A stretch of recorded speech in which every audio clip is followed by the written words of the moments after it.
everyone, and welcome to the SpatialAnalyzer 2024.2 What's New webinar. I'm Doug Honig. I'm the Product Marketing Manager for SpatialAnalyzer. Thanks for joining us. Today, Jeremy Wynn, who's the Product Owner for SpatialAnalyzer, is our presenter. If there are any questions, we'll take them at the end. To submit a question, please use the Q&A feature in Teams. And without any further ado, Jeremy, over to you. Great. Well, hello, everyone. Let me see if I can get this going here. Hopefully you can see my screen okay. So we did post the new version actually last night. So officially 2024.2 is available. And what I would like to do is just spend the next half an hour kind of going through what we've done for you. Give you a chance to kind of get a taste of what's in this version and kind of get familiar with it. So a lot of what we've done in this version is actually behind the scenes. One of our primary focus areas is stability and the architecture of SA and trying to make sure that it's the best product that can be done. So a lot of what we've done isn't visible, but what we have done is actually quite nice. And we've been focusing on the key areas. So for example, we're very excited about our ability to work with point clouds and our improvements in that area. One of those was looking at sheet metal, which is something that we really haven't spent a lot of time working on in the past.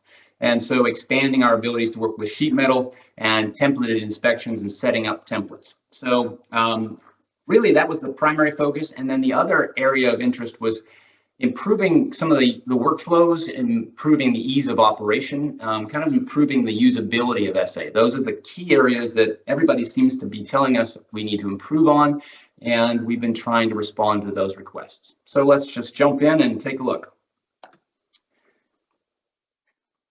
So the first area is CAD extraction. And you might say, well, hey, we've been doing CAD extraction forever, which is true. But we've really been focused on larger models, 3D models, looking at things that are a larger scale. And in that scenario, you generally are able to access interior faces. You just click on a cylinder, for example. And if you want the cylinder, you can extract it, or you can extract a circle that's on that far edge. But when you start looking at sheet metal, the story is a little bit different. You really have now gone from a 3D model down to a 2D model where you really don't have access to the faces that are on the interior of a hole. And you're forced then to work with the planar or not so planar top face. And so what we've done in this version is expand this 2D extraction, partly in a preview mode and also allowing you to directly click on the planar face. So one of the other areas that we found that's been really missing in working with sheet metal is slot extraction. And this tool is extremely helpful for that. So slots come in a couple different varieties. We have round slots, which would you think of as that bigger slot there right here, where you have a round end. But there's also another variation, which is what we're kind of calling a rounded square slot, which is something that was giving us some trouble. And in this variation, it's really a square slot, but it's got rounded edges. It's something you might mill with a mill, for example. So that's a slot that's actually really easy to extract now. So we're able to click on faces, get a preview of what you're going to get, and then extract what you need. So once you've got the data, the next step is to go and extract those nominal features from a point cloud. And I have a little video to demonstrate that idea. Okay, now that we were able to effectively extract our features from the CAD, the next step is to try and associate a cloud to those features. So if you scan the part and you're pre-aligned, the easiest thing to do is just to simply associate the data. You can associate a cloud directly to a feature, and then we have a set of controls for how to handle the data. And with sheet metal, you want to use this 2D hole extraction method rather than 3D, which would use the interior data. In here we also have angled hole and surface holes, but typically 2D works fantastic for sheet metal. But we have a bunch of features and I don't want to do them one at a time. So there is another trick, which is to go under this auto filter button. And if you go to this auto filter button, you have the ability to select as many relationships as you want. So if you have, 200 of them, you can do that. And then you can select what clouds to use. If you had multiple clouds, then that could be quite helpful. And once you've got that, then you can use, we have an option here that says use filter settings, which are the ones that are saved in the individual relationships. So you won't alter the settings that you had there. You can set them up in advance, set up a template, and then when you're ready, you just auto filter and it'll extract them all. So that's really all there is to feature extraction from clouds.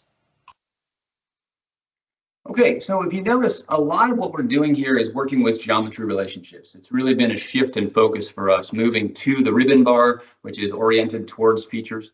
Again, features being something that's dynamic, that's interactive, and often allows you to integrate additional controls. And what we did in the last release was add the ability to integrate more guidance into these features. And what we're trying to do is essentially add an intermediate. And we've always had scripting capability. You could write your own templated inspection. You could even hide SA and use the SDK to write your own application to really customize a workflow for a user to the nth degree. But that does take a lot of knowledge and a bit of work up front. And then the other extreme, of course, is just taking an empty job and starting to measure. What we would be doing here is adding a way to just simply add a plane or a circle, something simple, go into the properties of that feature, and then set the desired automation. And what we've done is provide you the ability to do auto measure and proximity triggers as a natural part of that process. And what we've done in this version is try to expand that one more step to try and give the user a little bit more clarity on what they're doing. And we've done that by adding what we call a verification mode, which allows you to essentially check the status in between each step. So if you inspect one circle and you go to the next, before you really just simply moved on. There was no pause. Now you have a pause, which gives you a status update. You can see whether it passed or failed. You can clear that feature if you want. So it really gives you just a little bit more clarity. And I think the best thing is to just demonstrate that for you.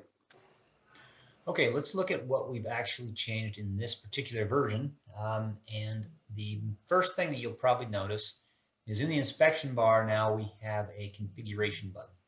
This is pretty handy. It'll bring up a couple of settings. First is trapping vectors, which you may remember or may use, and the new verification mode.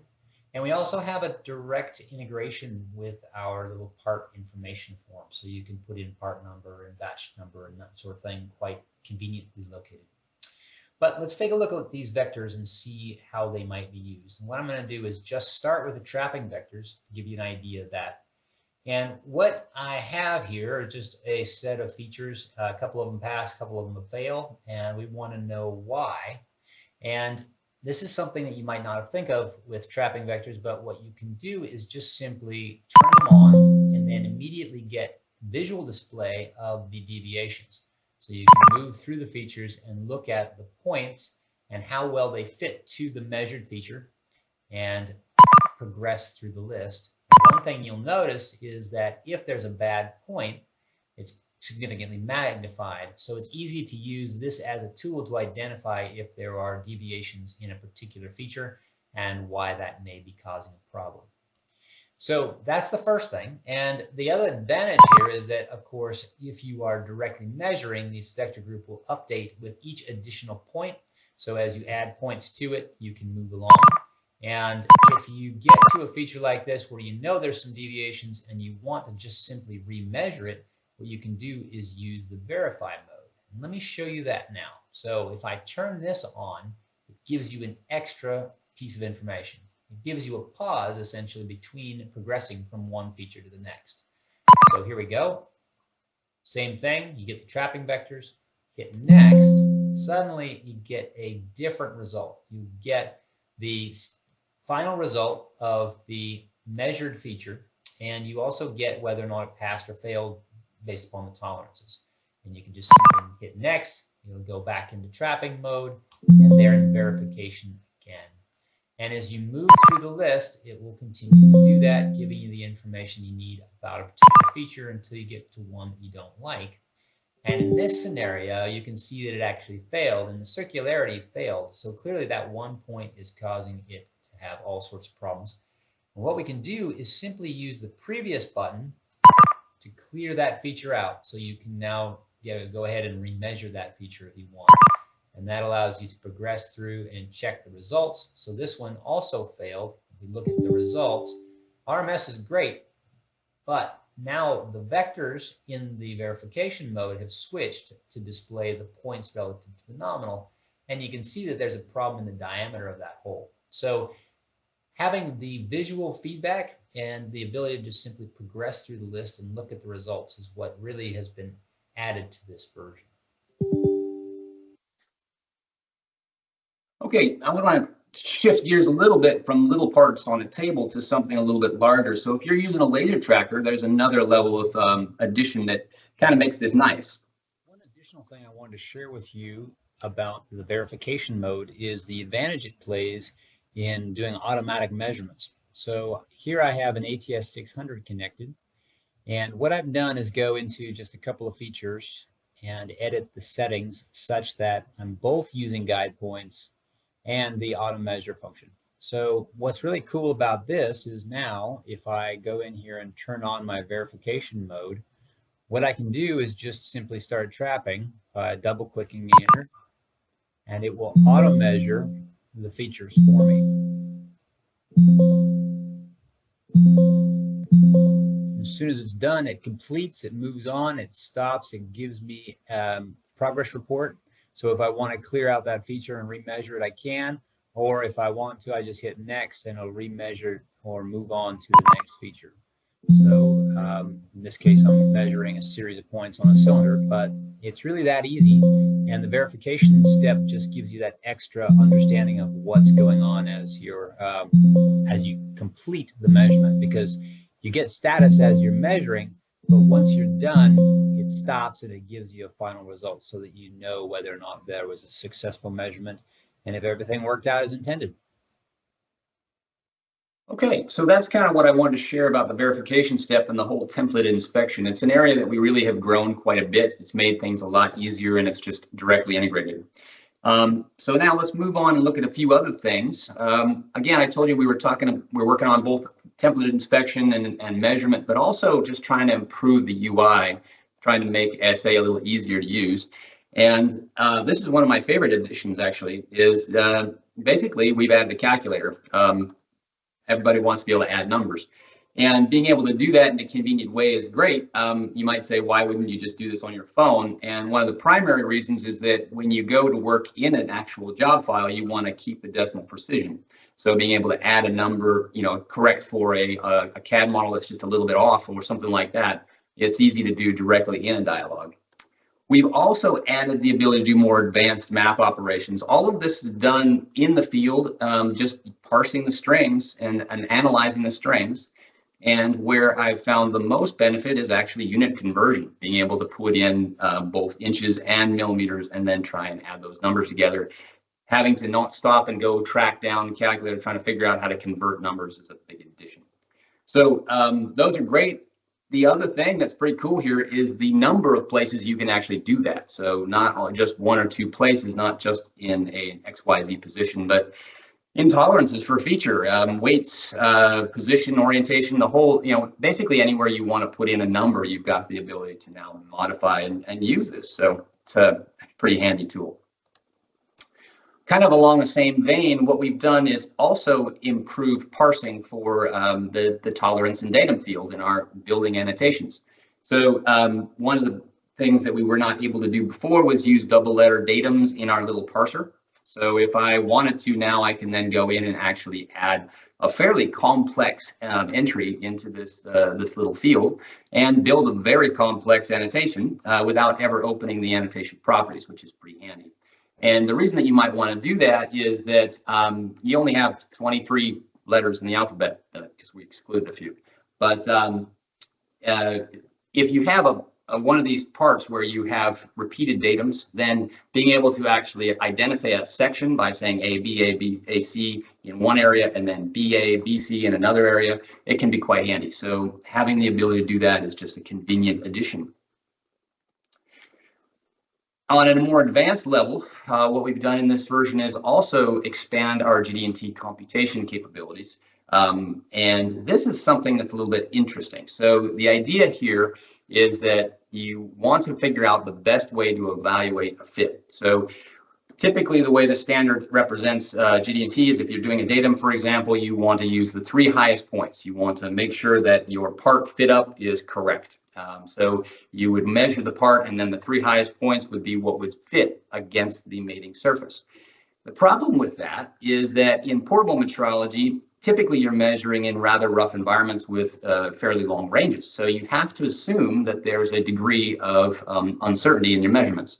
So those are sort of the 2 extremes that we offered. You could either do a true high point analysis or a least squares evaluation. And those 2 extremes kind of leave a little bit of wiggle room in the middle. And there's been a number of customers asking for a way to try and use different approaches to look at the best solution for their environment and their tools. And we've added that now. So you can go into the properties for the GD&T and look at each of the different types of features and set the appropriate evaluation method. Another fantastic little addition is this little configure button that we've added. Now I'm kind of switching and moving into instrument related stuff. For those of you using Leica laser trackers, you probably have run into this in the past. If you wanted to do an auto measure, for example, and you wanted to change the settings from fast to standard to precise, you had a bit of a challenge. What you had to do was go drill down into the properties over here, and then this funny little dialog would open that really didn't mean a lot. So it was a bit of a riddle you had to solve.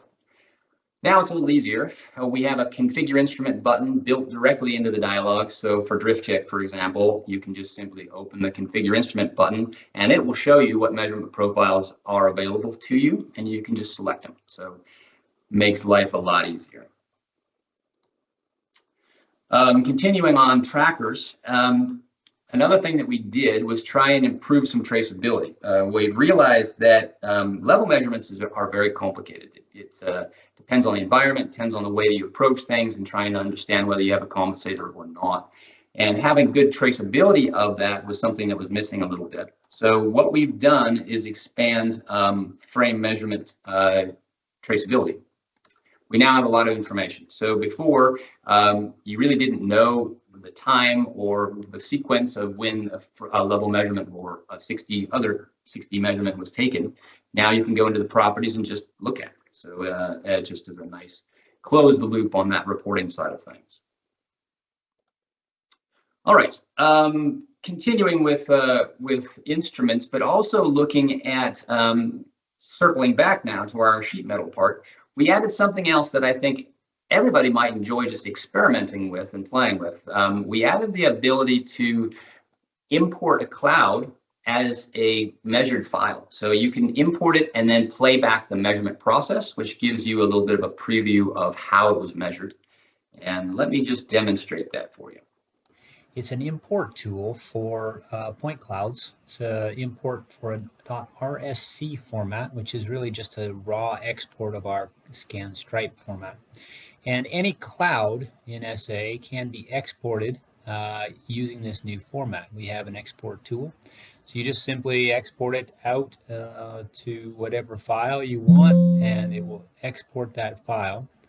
And then if you were to get rid of this, you could then re-import it. And what we've done is add it in our import here. You just select the directory, or you select this RSC import. You can select the instrument. You don't have to select an instrument. If you don't select one, it will be imported relative to the working frame. If you do select one, it'll be linked to that instrument. So that's really what that's for. Then you have to pick the file, and I didn't really name it, so I said main.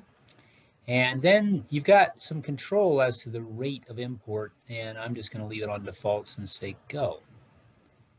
And here we go. So you can actually get a playback of the scan in process. And I got real-time meshing turned on just so you can see the mesh being built as we go. But it's kind of a fun tool just for the simple fact that it allows you to scan and play back the scanning process to get an idea of how it was measured. It also provides the ability to test different operations within SA to see how it responds to the data as it's coming in and what can be done with it in a more real-time sort of application. So it's just kind of a fun tool to play around with and a unique way to import the data. So that's really all there is to it. The idea that you are able to export it and then re-import it again, just like you're playing it back like a live scan.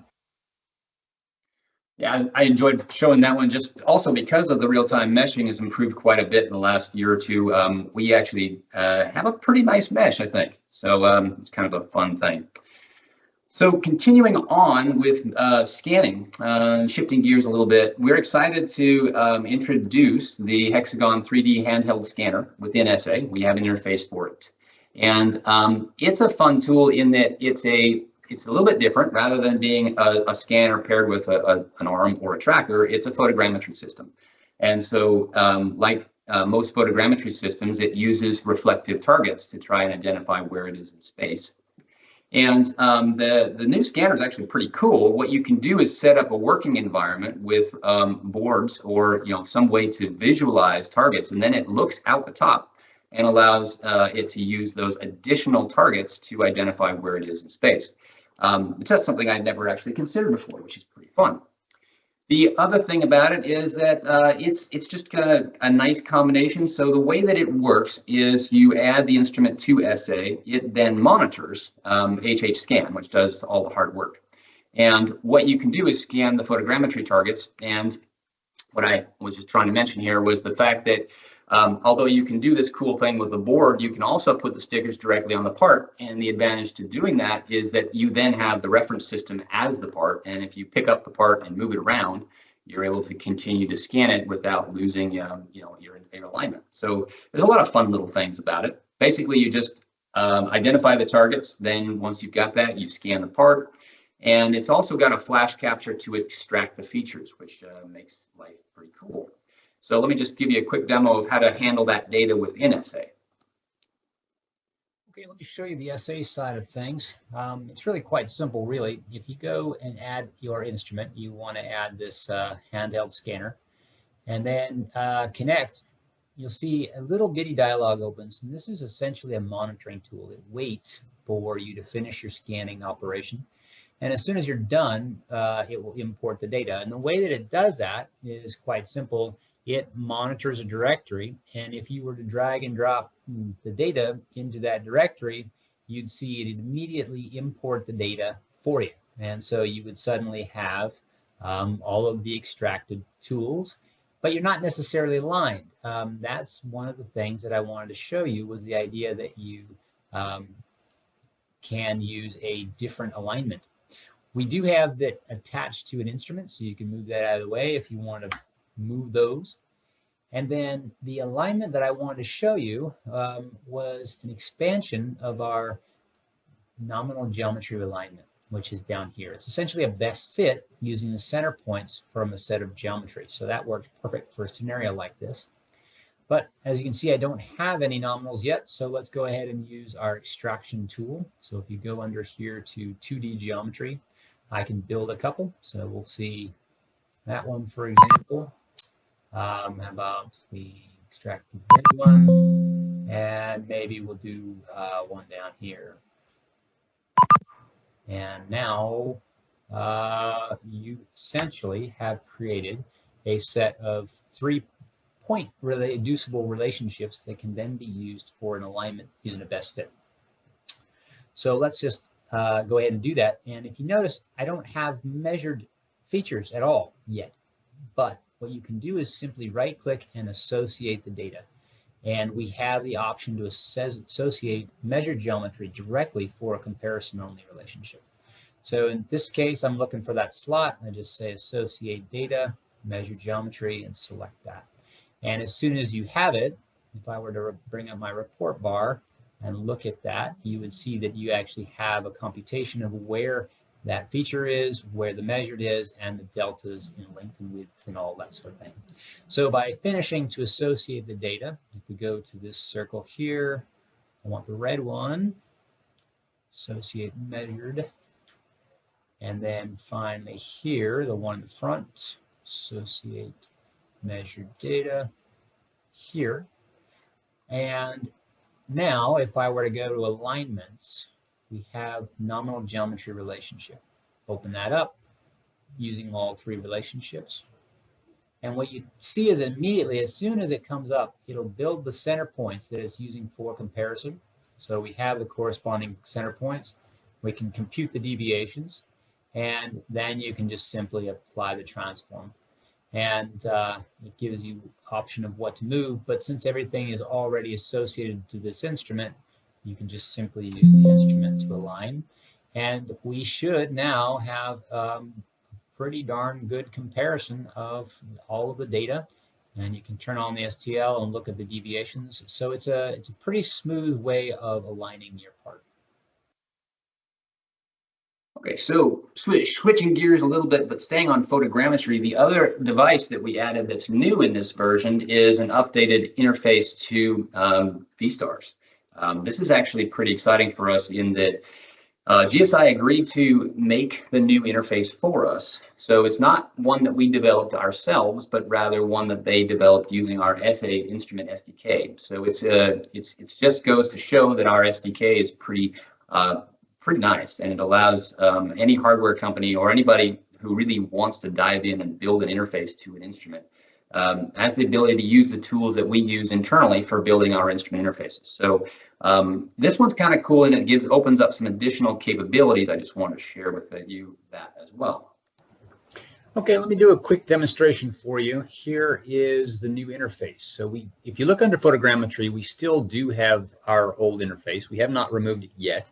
There's still some question as to whether we have all of the MP integration and all the additional tools, because this interface has not been developed by us at all. The new one, which is down at the bottom of the list here, is actually something that was developed by GSI for us. And what's really cool about it is it was focused on the newest, latest SDK and the newest tools that they offer. And they offer some really cool stuff. And that's kind of what I'd like to demonstrate for you here. Is go ahead and connect this new interface, and you can see it's a little bit newer looking, a little bit more modern layout. There's a couple of new additions too. There's some buttons at the top that show you the status of SA and its connection to it, and also the status and connection to V-stars. And V-stars is a separate application that needs to be running in order to be able to directly connect to the devices. It does the bundling itself as well.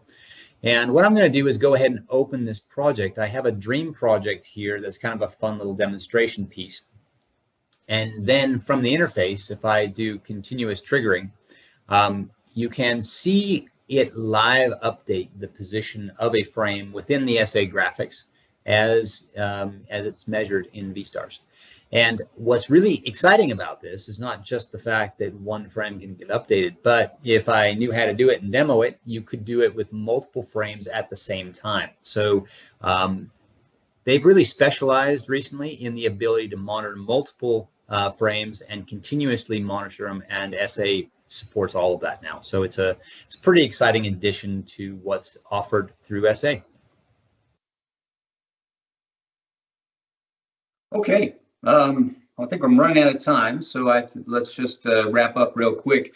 There's a couple of other things that I really wanted to point out in this last little links thing.